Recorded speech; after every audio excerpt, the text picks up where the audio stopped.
Hello friends, welcome to defence matrix. तो कुछ नई इमेजेस सामने आ रही हैं जिसके हिसाब से जो चाइना है उसने अपने top of the line J-20 fighter aircraft को होतान एयरबेस में लगाया है। तो इस इमेज में दो J-20 दिखाई दे रहे हैं होतान में। तो ये जो एयरबेस है वो इंडिया चाइना बॉर्डर के काफ़ी पास में है और करीबन 4672 फीट की ऊंचाई में है। तो ऐसा नहीं है कि यहीं की सैटेलाइट इमेज आई है जहां पर J-20 दिखाई दे रहे हैं। कुछ दिन पहले काशगार एयरपोर्ट से इमेजेस आई थी जहां पर इन लोगों ने अपने H-6 बॉम्बर्स और J-11 एयरक्राफ्ट लगा रखे थे। तो ऐसा नहीं है कि ये पहली बार डिप्लॉयमेंट हुआ है। अगर आप गूगल अर्थ में भी होतान एयरबेस को सर्च करेंगे जहां पर इमेजेस कुछ साल पुरानी रहती हैं, ऑन एवरेज 3 साल पुरानी इमेजेस रहती हैं, वहां पर आपको J-11 के अच्छे खासे नंबर्स दिख जाएंगे। ये Su-27 SKs भी हो सकते हैं। तो हम लोग J-11 और Su-27 SK के बारे में बात कर चुके हैं पहले ही। वीडियो का लिंक दोबारा से मैं डिस्क्रिप्शन में डाल दूंगा। तो ये जो एयरक्राफ्ट हैं ये उतने कैपेबल एयरक्राफ्ट नहीं माने जाते हैं। मेनली ये ग्राउंड अटैक रोल के लिए हैं। वेयरएज अगर J-11 की बात करें तो ये डिपेंड करेगा कि कौन सा वेरिएंट है, उसके हिसाब से कैपेबिलिटी हम बता सकेंगे, जो कि सैटेलाइट इमेज से साफ नहीं हो सकता। फिर वहीं पर आते हैं हम गूगल अर्थ की इमेजेस पे जहां पर देखे गए थे 2 एवैक्स। तो अगर इमेज को ध्यान से देखा जाए तो ये टर्बो प्रॉप वाले एवैक्स लगते हैं। तो मोस्ट प्रोबेबली ये KJ-500 एवैक्स हैं। तो बगल में 2 और आइडेंटिकल एयरक्राफ्ट दिखाई देते हैं जिनके ऊपर रडार का रेडोम नहीं है। तो ये शांगसी Y-9 एयरक्राफ्ट हो सकते हैं जिस पर ये KJ-500 बेस्ड है, या फिर ये Y-9G इलेक्ट्रॉनिक वॉरफेयर वेरिएंट भी हो सकते हैं, या फिर GX-8 इलेक्ट्रॉनिक इंटेलिजेंस वेरिएंट भी हो सकते हैं। तो इस पिक्चर से साफ होता है कि ये जो डिप्लॉयमेंट है इनका ये कई सालों से चल रहा है। ऐसा नहीं है कि स्पेशली इसी ओकेजन में लगा रहे हैं, पर ये डिप्लॉयमेंट बढ़ा दिया गया है। और जो बाकी एयरबेसेस थे वहाँ पर इन लोगों ने अपने एयरक्राफ्ट लगाने चालू कर दिए हैं, UAVs को लाना चालू कर दिया है और एक्टिविटीज़ को बढ़ा दिया है। तो अब यहाँ से फिर से वापस जाते हैं J-20 पे और डिस्कस करते हैं कि उसके डिप्लॉयमेंट का मतलब क्या है। तो ये डेफिनेटली J-20 का A वर्जन है, B वर्जन नहीं है, क्योंकि जो B वर्जन है वो कुछ दिन पहले ही मास प्रोडक्शन में गया है। मोस्ट प्रोबेबली जो इसमें रेडार लगा होगा वो टाइप 1475 रेडार होगा 1800 TR मॉड्यूल्स के साथ, जिसको हम J-20 के वीडियो में डिस्कस कर चुके हैं। और साथ में इसके पास थ्रस्ट वेक्टरिंग नोजल्स नहीं होंगी। तो डिटेल्स की टेंशन मत लीजिए, उसको हम आगे प्ले कर देंगे। अभी हम ये डिस्कस कर लेते हैं कि J-20 के डिप्लॉयमेंट का मतलब क्या है।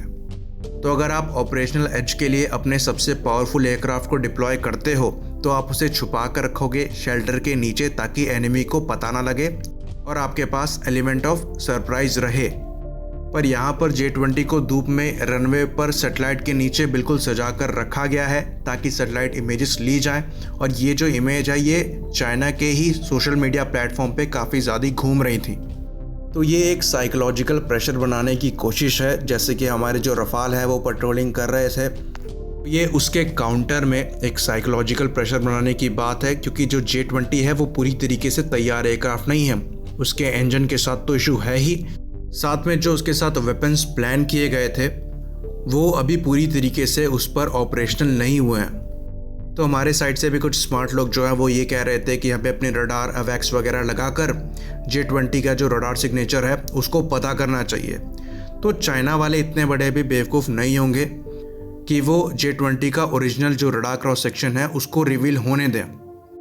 तो जैसा कि हम लोग J-20 के वीडियो में डिस्कस कर चुके हैं कि ये जो एयरक्राफ्ट हैं वो ल्यूनबर्ग लेंस रडार रिफ्लेक्टर को लेकर फ्लाई करते हैं, जिसकी वजह से जो इनका ओरिजिनल RCS है वो पता नहीं लग पाता है।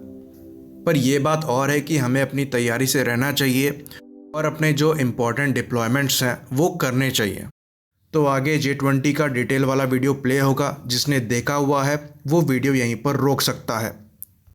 J-20 की जो फर्स्ट फ्लाइट है वो 11 जनवरी 2011 में हुई थी और इसको इंट्रोड्यूस किया गया था 10 मार्च 2017 में। 2020 की बात करें तो इसका जो J-20B वेरिएंट है थ्रस्ट वेक्टरिंग नोजल्स के साथ वो मास प्रोडक्शन में जा चुका है। अगर इसके जनरल कैरेक्टरिस्टिक्स की बात करें तो इसमें एक पायलट बैठता है। इसकी जो लंबाई है वो 20.4 मीटर की है। ये F-22 और Su-57 दोनों से लंबा है।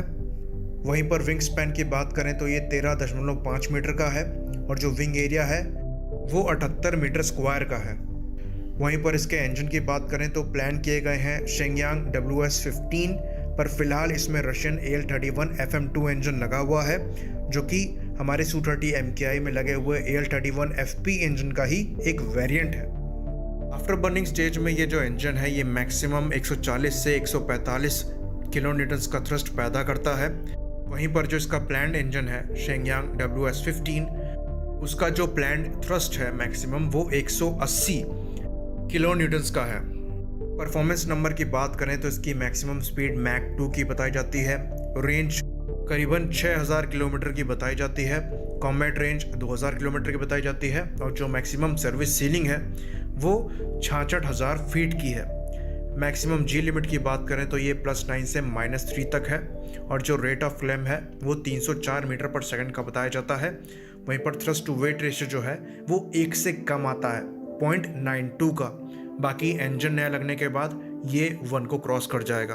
तो अभी जो थ्रस्ट टू वेट रेशियो है वो अच्छा नहीं है, बाद में हो सकता है। बेसिक डिज़ाइन की बात करें तो ये एक कनार्ड डेल्टा विंग डिज़ाइन है।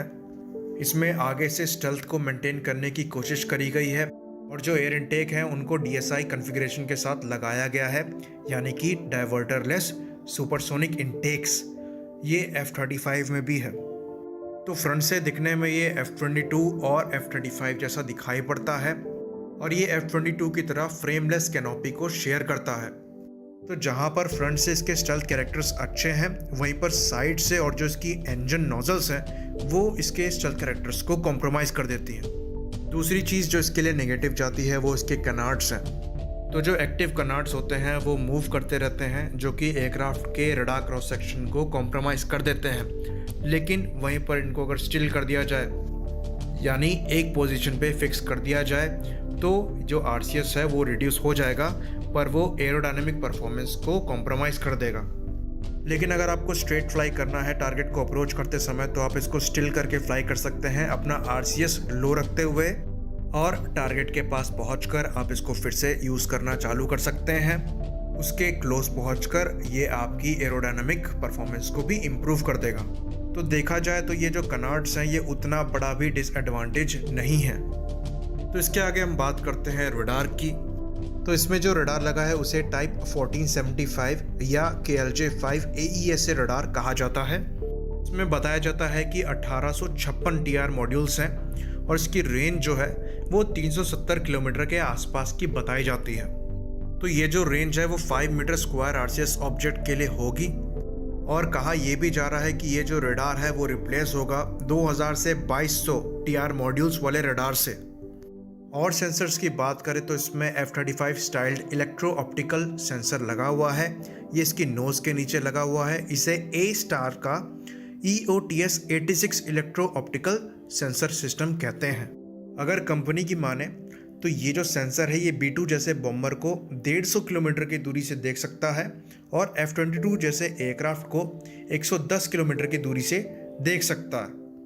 इसमें जो लेज़र रेंज फाइंडर लगा है उसकी जो मैक्सिमम रेंज है वो 7.4 किलोमीटर्स की है। बाकी और सेंसर की बात करें तो इसमें F-35 की तरह डिस्ट्रीब्यूटेड अपार्चर सिस्टम लगा है, जिसे डैश भी कहते हैं। ये रफाल के स्पेक्ट्रा से कंपेयर किया जा सकता है। F-35 का बहुत ही एडवांस है और ये उसी पर बेस्ड है। तो F-35 की तरह ही इसके 6 सेंसर्स हैं जो चारों तरफ लगे हुए हैं एयरक्राफ्ट के, और उसे 360 डिग्री की कवरेज देते हैं। बाकी इस सेंसर की अगर रेंज की बात करें तो ये करीबन 9.3 किलोमीटर की है। तो यही सेंसर है जो आपका मिसाइल अप्रोच वार्निंग सिस्टम की तरह काम करता है।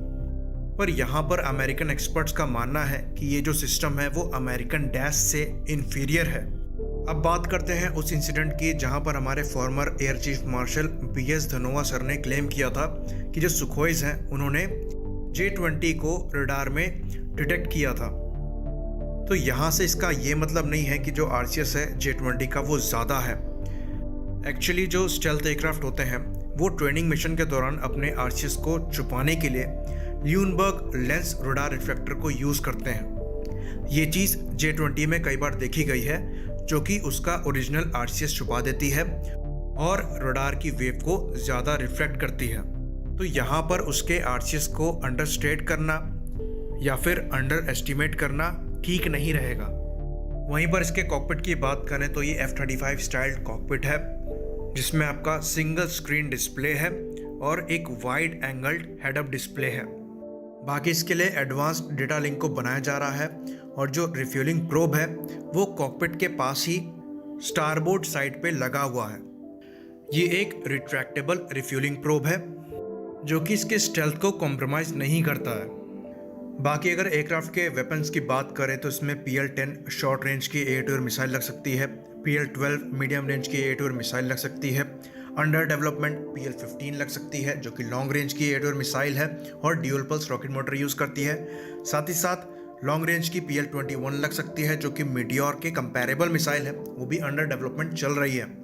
तो फिलहाल ये जहाज उतना कैपेबल ना हो, भले ही रफाल से इन्फीरियर हो अभी के लिए, पर आने वाले 5 से 10 साल में ये बेटर भी बन सकता है। तो यहाँ पर हम इंडियन एयरफोर्स की तैयारी की बात करते हैं। फिलहाल के लिए हमारे पास एज है रफाल की वजह से, क्योंकि J-20 अभी पूरी तरीके से डेवलप नहीं हुआ है, उसका इंजन नहीं बन पाया है, उसके ऑनबोर्ड सिस्टम पूरी तरीके से तैयार नहीं हुए हैं। तो अभी के लिए हमारे पास एडवांटेज है, पर आने वाले 5 साल में जब वो ये सब चीज़ों को सुधार लेंगे और उनका जो J-20 है वो पूरी तरीके से कैपेबल हो जाएगा, तब हमारे पास क्या होगा। अगर हमारे प्रोजेक्ट्स की बात करें आने वाले 5 से 10 सालों में, तो हमारे पास तेजस मार्क 1A है जो कि 83 एयरक्राफ्ट 6 साल में डिलीवर होंगे। उसके बाद तेजस मार्क 2 है और उसके बाद आमका है जिसको आने में बहुत टाइम लगेगा। तो हम अपना जो एज है वो आसानी से लूज़ कर रहे हैं, क्योंकि हमारी जो बिल्डिंग कैपेसिटी है वो चाइना के कंपैरिजन में कहीं नहीं है। तो यहाँ पर बात आती है कि हम कर क्या सकते हैं। पर्सनली हमको लगता है कि जो सुपर सुखोई अपग्रेड है उससे कुछ उम्मीदें हैं। अगर उसको एक्चुअली में सुपर सुखोई अपग्रेड किया जाए, यानी कि सही में 5th जनरेशन टेक्नोलॉजी से अपग्रेड किया जाए, तो ये बहुत अच्छा डेटरेंट हो सकता है J-20 के खिलाफ। MMRCA 2.0 के ज़रिए हम एक 4.5 जनरेशन का एयरक्राफ्ट वैसे ही खरीदने जा रहे हैं, जिससे ये पता लगता है कि हम काफ़ी लंबे समय तक के लिए एक 4.5 जनरेशन एयरक्राफ्ट को यूज़ करेंगे। तो हम सुखोई को सुपर सुखोई में अपग्रेड करके उनको भी लंबे समय के लिए यूज़ कर सकते हैं, लेकिन हमें उसका इंजन भी चेंज करना पड़ेगा जिसके लिए, क्योंकि वही सबसे बड़ी प्रॉब्लम की जड़ है सुखोईस अपग्रेड के लिए। Su-30 MKI की सबसे बड़ी कमज़ोरी उसके इंजन्स हैं, तो इस पर हम बाद में बात करेंगे डिटेल में। फ़िलहाल हमें फोकस करना चाहिए अपने फ्यूचर प्रोग्राम्स में J-20 को दिमाग में रखते हुए, और अपनी पॉलिसी को चाइना सेंट्रिक बनाना पड़ेगा। साथ ही साथ F-35 style distributed aperture system पे काम करना पड़ेगा। जो सिचुएशनल अवेयरनेस है उसको बहुत ज़्यादा बेटर करना पड़ेगा, और अपनी जो मैन्युफैक्चरिंग स्पीड है उसको बहुत ही ज़्यादा बढ़ाना पड़ेगा, जिसका जो सॉल्यूशन है वो प्राइवेटाइजेशन है। आई होप गवर्नमेंट इस चीज़ पे ध्यान दे, हम लोग अपनी जो सिचुएशन है उसको बेटर करें, वरना चाइना बहुत तेज़ी से ग्रो कर रहा है। इसी बात पे इसे ख़त्म करते हैं। लाइक करिए, सब्सक्राइब करिए। जय हिंद।